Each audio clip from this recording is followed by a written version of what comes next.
नमस्कार दोस्तों, अगर आपने इस वीडियो पर गलती से क्लिक कर दिया तो मैं आपकी जानकारी के लिए बताना चाहता हूं, अगर आप शारीरिक और मानसिक रूप से एकदम से मजबूत हो दोस्तों तो इस वीडियो पर अंत तक देखना, क्योंकि आज मैं जो आपको बातें कहने वाला हूं हो सकता है कि उसको सुनकर तुम्हें तुम्हारी औकात का अंदाजा लग जाए। दोस्तों, अगर तुमने आज से पहले कोई भी एग्जाम दिया होगा, चाहे तुमने नेट का एग्जाम दिया होगा, चाहे तुमने जेई का एग्जाम दिया होगा, चाहे तुमने नॉर्मली 12th का एग्जाम दिया होगा, तुमने कोई ना कोई अगर कंपेटिटिव एग्जाम दिया होगा दोस्तों और उसमें तुम अच्छा परफॉर्म नहीं कर पाए हो, तो दोस्तों उसी के बलबूते पर उसी से तुमको सीखना चाहिए और तुमको आगे कोई भी तुम्हारा कॉम्पिटिटिव एग्जाम आए दोस्तों उसको तुम्हें कैसे क्लियर करना है वही मैं आपको समझाने वाला हूं दोस्तों। तो उसको समझने के लिए कृपया आप केवल 5 मिनट मेरे बातों को समझ लो, सिर्फ 5 मिनट।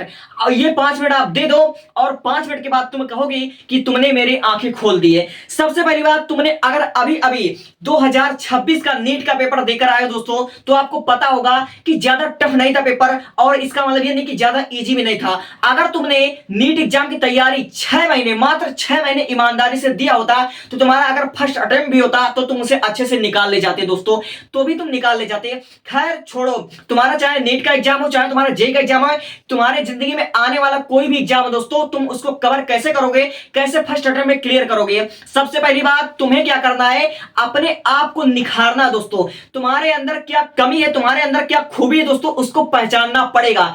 तुमने अगर आज तक कोई भी एग्जाम दिया होगा उसमें अगर अच्छा परफॉर्म नहीं कर पाए हो तो तुम अच्छा परफॉर्म क्यों नहीं कर पा रहे हो। अगर तुम्हारे घर वाले या कोई भी तुमसे पूछेगा कि नीट का एग्जाम कैसा गया दोस्तों, तो हो सकता है तुम उसको जवाब देने में थोड़ा हिचकिचा जाओ और हो सकता है तुमको मतलब गुस्सा आए कि जब मेरा पढ़ने का टाइम था तो इन्होंने ज्ञान नहीं दिया, अब मेरा रिजल्ट कैसे आएगा ये पूछ रहे हैं दोस्तों। ठीक है, उनके बात को बुरा मत मानो, उनको भी मतलब टाइम से हम जवाब दे देंगे, समय समय पर सबको हम जवाब देते रहेंगे। फिलहाल अगर तुम्हें लाइफ में सफल होना है तो मेरे 5 बात को समझ लो। सबसे पहले तुमको क्या करना है, अपनी कमी और काबिलियत को समझो कि तुम्हारे अंदर आखिर क्या कमी है। अगर तुम नॉर्मली नीट के एग्जाम की तैयारी कर रहे हो तो नीट एग्जाम में तुमको पता होना चाहिए 180 मिनट में 180 क्वेश्चन तुमको सॉल्व करना होता है। तो 180 मिनट में 180 क्वेश्चन सॉल्व तुमसे क्यों नहीं हो रहा है, तुम्हारे अंदर क्या कमी है।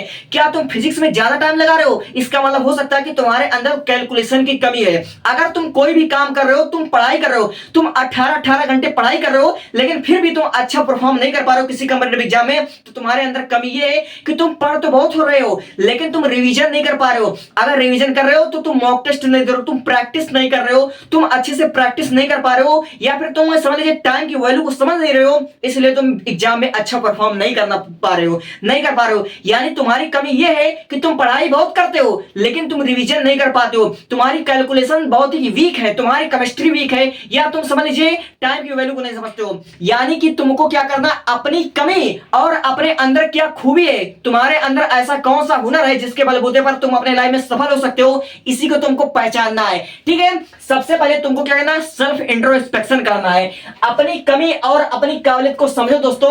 मैं इतनी छोटी लाइन में आपको जो लिख रहा हूं दोस्तों, ये कोई छोटी मोटी बात नहीं है, इसको ऐसा वैसा मत समझना। सफल होना है तो इस वीडियो को पूरा देखना, अगर सफल नहीं होना दोस्तों तो तुम इस वीडियो को छोड़कर जा सकते हो। क्योंकि दोस्तों देखो, सफलता इंसान जो होता है ना, छोटी छोटी बात को बहुत सीरियस लेकर काम करता है तो ये लाइफ में सफल होता है। तो पहले तुमको क्या करना है, अपनी कमी और काबिलियत को पहचानो, और ये मैं लाख रुपए की बात कर रहा हूं लेकिन लाख रुपए आपको लूंगा नहीं। ठीक है, अब देखो दूसरी चीज, समय की कदर करो। ठीक है, कल कभी नहीं आता है दोस्तों, कल कभी नहीं आता है। जैसा कि मैं बात कर दूं नीट एग्जाम के माध्यम से आपको समझाना चाहता हूं, नीट का एग्जाम चूंकि समझ लीजिए मॉडरेट ही आया था, ज्यादा टफ नहीं था, लेकिन नीट की तैयारी करने वाले बच्चे जो थे आपका 25 लाख प्लस बच्चे थे, वो 25 लाख बच्चे में से मुझे लगता है कि ज्यादा से ज्यादा 5 लाख बच्चे सीरियस होंगे, और जिसका जिसका भी पहला अटेम्प्ट था दोस्तों, समझ लीजिए वह एग्जाम की तैयारी नहीं कर रहा था दोस्तों। 99% बच्चा एग्जाम की तैयारी नहीं कर रहा था, जिसका पहला अटेम्प्ट था वो दोस्तों, पहले अटेम्प्ट में केवल 1% बच्चे सीरियस थे और 99% बच्चे सीरियस नहीं थे। सीरियस क्यों नहीं थे, क्योंकि उनको अपने ऊपर विश्वास ही नहीं था कि मैं नीट का एग्जाम पहली बार में निकाल लूंगा, क्योंकि उन्होंने 2025 का जब नीट का एग्जाम देखा तो समझ लीजिए वे घबरा गए। तो आपको ऐसा नहीं करना है। अगर उन्होंने केवल 6 महीना ही अच्छे से मेहनत कर लिया होता दोस्तों, 6 महीना अगर अच्छे से मेहनत कर लेता तो मात्र समझिए पहले अटेम्प्ट में वह नीट क्वालिफाई कर लेता। यानी कि आपको क्या करना है, समय की कदर करना है और कल कभी नहीं आता दोस्तों। हर नीट का बंदा जो पहली बार में तैयारी करता है दोस्तों, उसको हल्के में लेता है, क्योंकि उसको पता होता है 90% बच्चों से मतलब ये पता होता है कि मुझसे नीट निकलेगा नहीं, मुझसे नीट निकलेगा नहीं, यानी कि अपने ऊपर उनको विश्वास बहुत कम होता है और वह समय की कदर करते नहीं है दोस्तों, वह टाइम को बर्बाद कर देने लगते हैं। ठीक है, 11th और 12th को बर्बाद करने लगते हैं।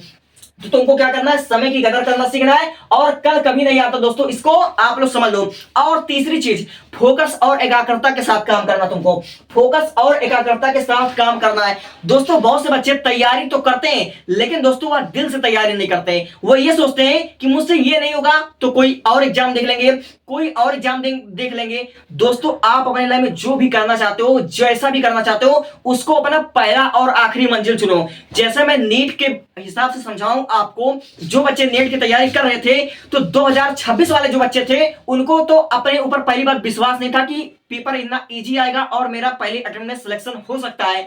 इसलिए बच्चे क्या कर रहे थे, वह नीट के सिवा और जैसे बहुत से बच्चे बीएससी नर्सिंग भी कर रहे थे और बहुत से बच्चे यूपीसी नेट की मतलब तरह तरह एग्जाम की तैयारी कर रहे थे। वे अपना ध्यान, अपना सारा दिमाग एक एग्जाम पर नहीं लगा रहे थे, वे केवल नीट पर फोकस नहीं कर रहे थे, नीट के अलावा भी कई एग्जाम की तैयारी कर रहे थे। वो बात अच्छी है, करनी भी चाहिए, लेकिन जो तुम्हारा ब्रह्मास्त्र है, जो तुम्हारा ड्रीम है, जो तुम्हारा गोल है दोस्तों, उस पर पूरा फोकस के साथ काम करो कि मेरा यही मंजिल है। और जब तक ये चीज मुझको अचीव नहीं हो जाता, जब तक इस चीज में मेरी पूरी तरह से हार नहीं मान जाता, मैं पूरी तरह से नहीं हार जाता, उस चीज से मेरा ध्यान हटना नहीं चाहिए। इसलिए तुमको क्या करना, फोकस के साथ काम करना है। और दूसरी चीज, तुमको मल्टीपल टाइम रिवीजन करना है दोस्तों। अगर तुम मल्टीपल टाइम रिवीजन करते हो, फिर प्रैक्टिस करते हो और टेस्ट भी देते हो और पूरी ईमानदारी से अगर तुम करते हो दोस्तों, तो तुम्हारा डेफिनेटली तुम्हारा सक्सेस तय है, तुमको कोई हरा नहीं सकता। और पांचवी और आखिरी चीज दोस्तों, अपने काम को ऐसा समझो कि ये मेरा पहला और आखिरी मतलब मौका है, इसके बाद जिंदगी मुझे ये काम करने की मौका नहीं देगी। क्योंकि मेरा हर साल, अगर मैं एक साल ड्रॉप लूंगा, मेरा एक साल बर्बाद होगा, मेरे फिर उतनी फीस लगेंगी, फिर मुझे उतना तपस्या करना पड़ेगा, उतना पढ़ाई करना पड़ेगा, उतना परिश्रम करना पड़ेगा। इसलिए कोई भी काम करो तो पहला और आखिरी काम समझकर करो, डू एंड डाई। अगर इस 5 चीज को अगर तुम समझ जाते हो, तुम्हारी सफलता निश्चित है, तुम अपनी लाइफ में बहुत अच्छा परफॉर्म करोगे। Thank you, thanks for watching.